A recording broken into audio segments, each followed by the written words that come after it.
Olá, sou Ana Carolina Vasco, falar um pouco sobre miologia, né? Mas do que se trata a miologia? Bem, é a parte da anatomia que estuda os músculos e os seus anexos. Então, os músculos, eles podem ser classificados de acordo com o tipo de fibra muscular que ele possui. Tipo, o músculo esquelético estriado, ele quando visualizado, quando a amostra desse tecido é visualizada usando o microscópio, são observadas estrias, tanto escuras e estrias claras. Estrias são tipo listras, né, que são observadas. E o tipo de contração que esse músculo faz é contração, movimento voluntário, ou seja, ele obedece os nossos comandos, tipo quando a gente levanta o braço, né? E esse tipo de tecido está aderido ao nosso esqueleto e ele é responsável pela nossa movimentação, né? Ele serve como alavanca para a gente se movimentar, auxiliar nesse processo de movimento e também ele serve para estabilizar as nossas articulações. Já o músculo estriado cardíaco, ele está presente no nosso coração. Esse músculo serve para bombear sangue, né, ao longo do nosso corpo e ele tem movimentação involuntária, né? O que já imaginou se esse músculo tivesse contração voluntária, que dependesse do nosso comando, da nossa vontade? Quando a gente estivesse dormindo, não seria possível esse bombeamento sanguíneo, né? Então ele é involuntário. E nós temos também a musculatura lisa, que não tem estrias. Esse tipo de músculo está presente na parede dos nossos órgãos internos, e também nos vasos sanguíneos. Então ele serve para contrair e movimentar substâncias, tipo como a gente tem aí exposto o estômago, né, que serve para contrair tanto acomodar o alimento como movimentar e o conduzir ao intestino, né?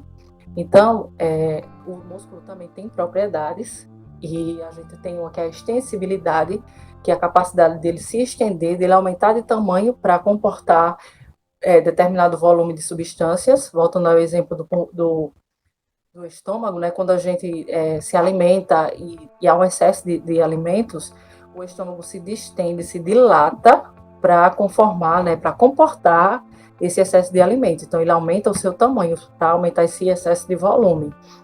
E outro exemplo seria a bexiga, né? Que ela se dilata, ela aumenta de tamanho para comportar a urina, para armazenar ali a urina. E quando ela volta ao seu estado normal, e quando ela estava de repouso, ela fica do seu tamanho anterior. Então, essa é outra característica, é outra propriedade do tecido muscular, que é a questão da elasticidade, né? E aí, por exemplo, a bexiga. E a bexiga também possui esfíncteres. E os esfíncteres também são formados por tecido muscular. Aí o esfíncter interno da bexiga, ele tem contração involuntária e o externo é contração voluntária. Ao longo do nosso corpo, nós temos vários esfíncteres que eles servem para esse controle, né, de saída das substâncias, né? Outras características importantes é a questão da capacidade da contratilidade, né, do músculo, a capacidade dele se contrair, e a capacidade de excitabilidade, que como ele reage, a capacidade de reagir a estímulos químicos, físicos, elétricos, né, por exemplo. Olá, turma, me chamo Pedro. Continuando o nosso assunto, falando agora um pouquinho dos componentes de músculo esquelético. Inicialmente temos o tecido muscular, que vai ser a parte responsável, vai ser o tecido responsável pela contração propriamente dita. Esse tecido muscular vai ser envolto por um tecido conjuntivo, que a gente vai abordar ainda nesta aula. Temos também vasos sanguíneos e linfáticos, que vão ser responsáveis pela nutrição e a drenagem dos metabólitos desse tecido muscular. E para que esse tecido muscular execute uma contração, é necessária a ativação de um neurônio motor. Nessa figura, a gente pode ver esses nervos em destaque amarelo, pela coloração amarela. Em vermelho, podemos ver as artérias, que vão ser responsáveis pela nutrição tanto de oxigênio como de nutrientes necessários para a contração. E também nós temos aqui em azul os vasos, as veias, que vão ser responsáveis pela drenagem dos metabólitos desse tecido. Olá, eu sou o Daniel Igor e, dando continuidade, eu vou falar um pouco aqui sobre os envoltórios musculares, né? E para entender um pouco sobre os envoltórios, eu vou falar um pouco sobre as unidades aqui do músculo esquelético, né? O músculo esquelético, ele é formado, né, ele é dividido, né, em algumas unidades menores, né? Então, o músculo esquelético, ele vai ser formado por unidades menores chamadas de fascículo muscular. Por sua vez, os fascículos musculares, né, que a gente vê aqui que são vários, eles vão ser formados por fibras musculares, né? As fibras musculares nada mais são do que as células do tecido muscular, né? E aqui a gente vê, no caso, os núcleos, né? Que ela é multinucleada, a célula.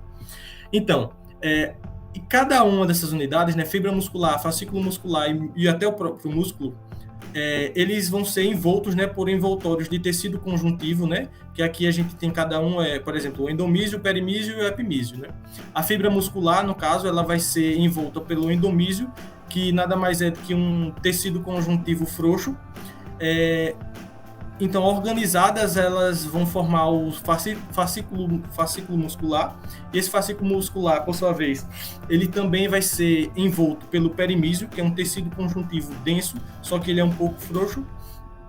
E, por sua vez, eles vão se organizar, esses fascículos, no próprio músculo esquelético, que vai ser envolto pelo epimísio, que é um tecido conjuntivo denso, né? E esses envoltórios, eles vão dar origem, né, tanto na região proximal quanto distal do músculo, né, aos tendões, né? E esses músculos, eles também podem ser divididos, podem ser organizados em regiões, né? E essas regiões que vão cobrir ele também por um tecido conjuntivo vão ser chamadas de fáscias, né? Olá, meu nome é Clécio, irei dar continuidade agora à apresentação. Irei falar para vocês, primeiramente, compartimentos osteofaciais. Então, antes de qualquer coisa, né, iremos falar sobre fáscia, né? Então, o que é fáscia? Fáscia, né, na verdade, é um conjunto de massa, né, um conjunto de massa de tecido conjuntivo, né, suficientemente grande para ser visualizada ao olho nu. Então, didaticamente, nós temos dois tipos, né, de fáscia: a fáscia superficial e a fáscia profunda. A fáscia superficial, antigamente era chamada de hipoderme, só que esse termo não utilizamos mais. O termo que nós utilizamos agora é a fáscia superficial ou a tela subcutânea. Então, tela subcutânea, até esse nome é bem sugestivo, né? Pois ela é formada de tecido adiposo, ou seja, tecido gorduroso, né? Por isso, esse nome, tela subcutânea. E essa, como nós podemos observar nessa imagem aqui que estou passando aqui nessa região. E ela tem uma função, né, uma importância, né? Ela tem a função, né, de proteção térmica e proteção mecânica. Essas são as duas funções principais dessa fáscia superficial. Do lado direito, nós temos o que? A fáscia profunda, que é formada o quê? Essa fáscia entre o tecido muscular, como nós podemos observar nessa segunda imagem. E essa fáscia, né, ela tem importância também, né? Então, ela tem importância, né, no caso desse compartimento, de separar, né, a musculatura, como nós podemos observar. E ela separa essa musculatura, né, fazendo com que esse músculo, né, que está em cada região, né, em cada região desse compartimento, ele não cresça, ou ele não se expanda, né, quando ocorre algum processo, como edema, alguma coisa do tipo, fazendo com que esse processo ele fique localizado na região que sofreu esse dano, né, ou algum processo fisiológico ou até mesmo patológico. Já aqui nós iremos falar sobre o constituinte da musculatura esquelética. Então, a musculatura esquelética ela é formada principalmente nas suas extremidades, por quê? Por tendões. E esses tendões eles podem ser proximal ou distal. Nós temos no meio, né, que aqui nós temos a musculatura em si, que ela é formada pelo que nós podemos chamar de ventre. O ventre é a parte contrátil, né, onde ocorre a contração muscular, enquanto que os tendões é a parte inelástica da nossa musculatura. E também nós podemos observar na próxima imagem que os tendões, quando ele tem um formato em folha, eles são chamados de aponeurose, como nós podemos observar aqui nessa imagem. Então, nós vemos aqui essa aponeurose aqui, que é um tendão até mais largo, né? Então, esse formato em folha, né? Então, ele é chamado de aponeurose do tendão.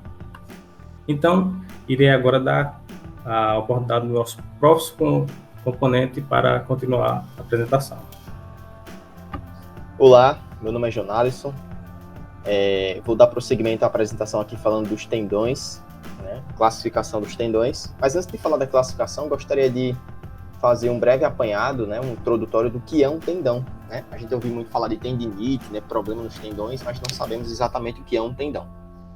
Tendão, do ponto de vista histológico, é uma estrutura formada por tecido conjuntivo denso, modelado, então muito resistente à tração, muito firme, muito têncil, né?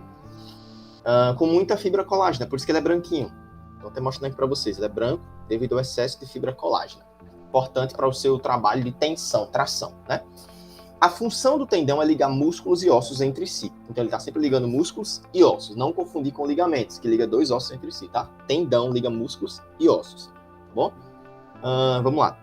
Aqui nós temos, para falar da classificação, é importante salientar que existe uma classificação geral e existem as exceções. Eu vou trazer uma exceção para vocês, mas claro que eu vou falar também da geral, que é o mais importante, né? De um modo geral, né, do ponto de vista anatômico, de um modo geral, né, nós temos nas estruturas proximais, o início, né, das estruturas, você tem ali o tendão proximal, tendão de origem, né, também chamado de cabeça do músculo, por exemplo, né? Aqui nós temos o músculo, ó, o bíceps braquial. É o ventre do músculo bíceps braquial aqui, ó. A cabeça do bíceps braquial poderia ser esse tendão aqui, né, ó, tendão de origem. E aqui o tendão de inserção, né? Então, cabeça, cauda, certo?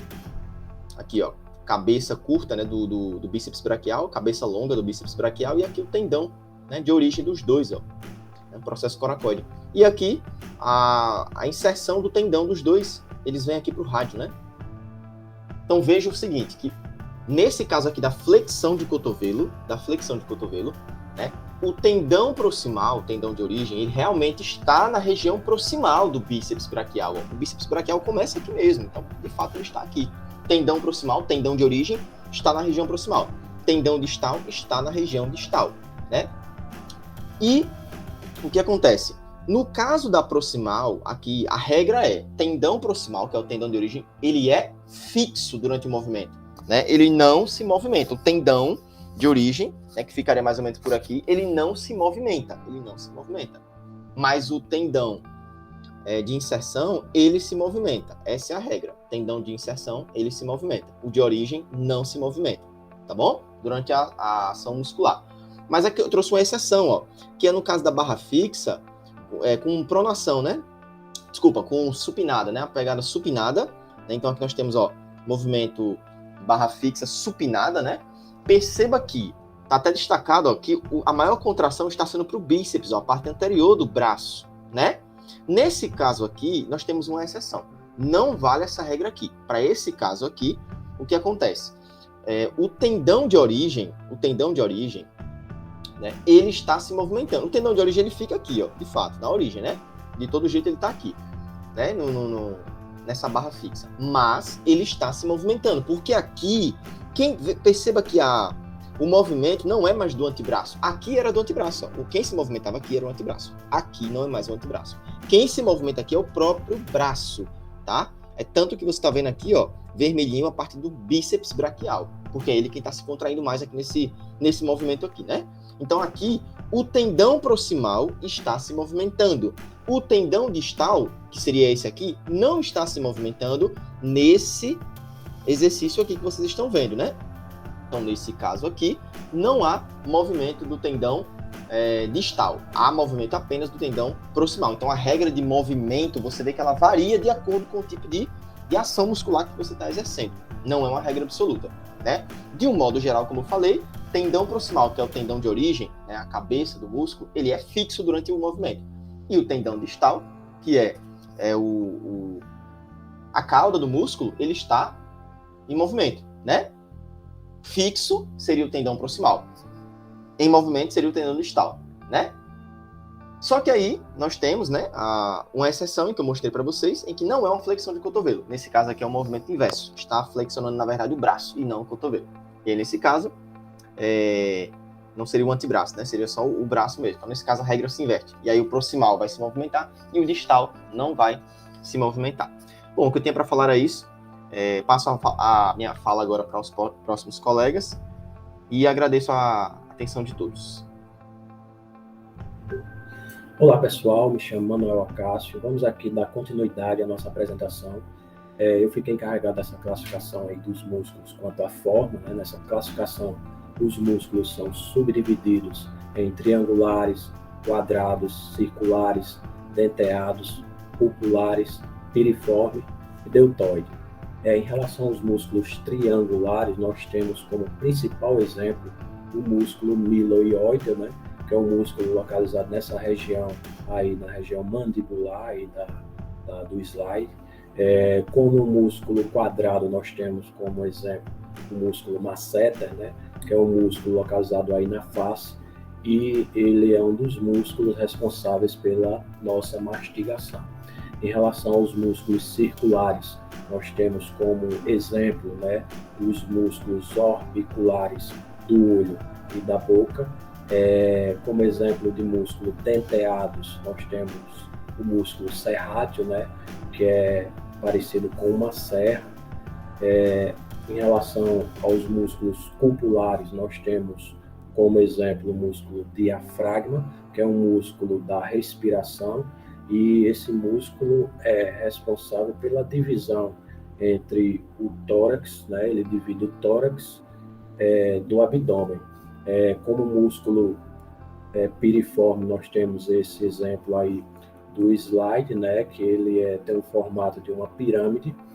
E por fim, o músculo deltoide, que ele tem o formato de um delta. Olá, eu sou o André e agora a gente vai falar um pouquinho sobre a classificação quanto ao arranjo das fibras. Basicamente são de dois tipos. O primeiro são fibras paralelas, ou seja, as fibras elas vão se inserir paralelamente ao seu tendão, tá? Dessa maneira. E dentro dessas fibras paralelas a gente tem algumas classificações, tá? Iniciando aí por músculos curtos, tá? Exemplo do músculo masseter, músculo da mastigação, são fibras que se inserem paralelamente, tá? Temos também os músculos longos, exemplo aí do esternocleidomastoideo, tá? Passando, a gente tem músculos em formato de leque, a gente vê que as fibras elas vão se unindo em direção ao ombro, como por exemplo no peitoral maior, tá? Temos também aí músculos largos, como exemplo o glúteo máximo, também de fibras paralelas, tá? E por último aí o músculo fusiforme, né? No caso do bíceps braquial, que é como se fosse um bombom, né? Essa parte do meio dele é mais larga e as extremidades elas vão se afinando. A segunda classificação são de fibras oblíquas, tá? São três tipos de fibras oblíquas. Primeiro é o unipenado, tá? As fibras elas vão se inserir, digamos que de um lado do tendão, por isso unipenado. A exemplo do músculo semimembranáceo, tá? O segundo são músculos bipenados, onde a fibra ela vai se inserir dos dois lados do tendão. E por último, o multipenado, onde digamos que a gente vai ter aí uma ramificação desses tendões. A exemplo aí do músculo deltoide, tá? Esse músculo da lateral do nosso ombro. Então, pessoal, meu nome é José Wilson, vou dar continuidade à apresentação, falar um pouco sobre a classificação dos músculos de acordo com a origem. Então, a gente vai entender por que alguns músculos muito famosos possuem esse nome, né? Então, vamos começar aqui entendendo essa terminologia CEPS, né? CEPS quer dizer cabeça. Então, quando um músculo ele tem apenas um local de origem, então ele tem apenas uma cabeça. Então, a gente chama ele de uníceps. E um exemplo é o sartório. Outro exemplo muito interessante, a gente tem duas cabeças. Então, a gente tem um bíceps. Então, o bíceps ele possui dois locais de origem. Está localizado no braço, nesse caso. Então, a gente tem um bíceps braquial. Aqui a gente tem o tríceps. Ele possui 3 cabeças. Então, esse músculo ele possui 3 cabeças, está localizado no braço, então a gente tem o tríceps braquial. A gente tem também o quadríceps femoral, que está localizado na coxa, então ele possui 4 cabeças. E aqui a gente tem as porções do músculo. A gente tem aqui, ó, uma cabeça, que é a cabeça do reto femoral, outra cabeça do vasto lateral, uma cabeça mais profunda, que é a do vasto intermédio, e a cabeça do vasto medial. Essas 4 cabeças compõem o quadríceps femoral. E a gente pode ter também um políceps, ou seja, ele possui mais de 4 cabeças, mais de 4 origens. Que é o caso aqui do serrátil anterior, no caso. Então, a gente tem também uma classificação de acordo com a inserção. Esse músculo, se ele possui apenas um local de inserção, ele vai ser chamado de unicaudado. Então, a gente tem o sartório como exemplo também. O bíceps, ele possui 2 locais de inserção, então ele pode ser chamado de bicaudado. E a gente tem o bíceps braquial, né? Ele é um músculo bicaudado. E a gente tem também os policaudados, que possuem mais de 2 locais de inserção. Então a gente tem aqui o flexor superficial dos dedos como um exemplo de músculo policaudado. Meu nome é Charleson e, dando continuidade à apresentação, vamos falar da classificação dos músculos com relação ao ventre. O ventre é a porção contrátil do músculo. E, quanto ao ventre, os músculos podem ser classificados em monogástrico, digástrico ou poligástrico. Monogástrico seria o músculo que ele apresenta apenas um ventre, como tem mostrando aí na figura 1, o músculo braquial. Digástrico seria o músculo que ele apresenta 2 ventres, como na figura 2 vem mostrando o músculo digástrico na região anterior do pescoço, que ele apresenta um ventre anterior e um ventre posterior. E músculo poligástrico nós podemos ver na figura 3 o músculo reto abdominal. Ele é classificado como poligástrico por possuir mais de 2 ventres. Prosseguimento com a nossa aula de miologia, eu vou falar agora da classificação dos músculos quanto ao tipo de movimento que ele realiza e a função. Falando primeiramente dos tipos de movimento, então o nosso corpo realiza alguns tipos de movimento. Eu listei alguns principais aqui, que são extensão, flexão, abdução, adução, pronação, supinação e rotação lateral e medial. E o músculo ele recebe o nome, alguns músculos recebem o nome de acordo com a sua função. Como, por exemplo, na extensão nós temos os músculos extensores dos dedos. São os músculos que fazem a extensão dos nossos dedos. Temos também os flexores dos dedos. São aqueles músculos que fecham os dedos na mão. Temos músculos que fazem movimento de pronação, são os músculos pronadores, como por exemplo o pronador redondo. Temos os músculos que fazem rotação, como no caso do manguito rotator, ele faz esse tipo de movimento aqui, ó, rotação tanto medial quanto lateral. Falando um pouquinho agora sobre a classificação quanto à função, a gente tem músculos agonistas, antagonistas, sinergista e fixador.